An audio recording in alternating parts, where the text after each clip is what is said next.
جو ووٹس جو انہوں نے حاصل کیے.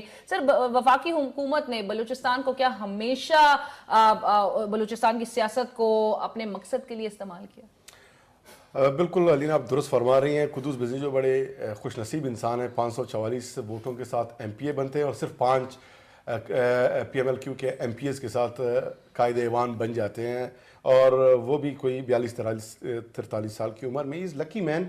رہا بات ہے کہ بلوچستان کو کبھی سیریس نہیں لیا. جب تک بلوچستان کی قومی اسمبلی کی نشستیں 17 ہیں, جو وفاقی جماعتیں کبھی بلوچستان کو اہمیت نہیں دیں گے. یہاں پر ہوتا ہے نمبر گیم. 342 کی ہاؤس میں 17 کسی کے ساتھ ہو یا نہ ہو, it does not matter. Imran Khan نے آج تک 20 سالوں میں بلوچستان میں کتنے وزٹ کیے ہیں, کتنے دورے کیے بلوچستان کے.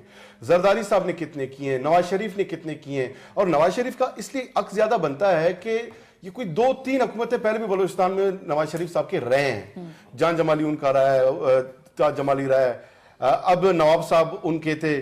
اب نواز شریف کی سنجیدگی آپ دیکھ لیں. 2 جنوری کو vote of no confidence move ہوتا ہے. 8 جنوری کو شاہد خاقان عباسی صاحب کوئٹہ جاتے ہیں, اور نواز شریف صاحب پارٹی سربراہ کوئٹہ جاتے ہی نہیں ہیں. سنیے, زرداری صاحب جب پریزیڈنٹ تھے, جب شہباز شریف کی حکومت کو ختم کر کے جو گورنر آج امپوز کیا زرداری صاحب نے, تو نواز شریف صاحب آگ بگولا ہو گئے تھے, چیخ اٹھے تھے اور پورے پاکستان کو سر پہ اٹھا لیا تھا. آپ کو یاد ہوگا بعد ازاں زرداری صاحب کو اس کا جو ہے گورنر جو راج ہے اس کو لفٹ کرنا پڑا. وہ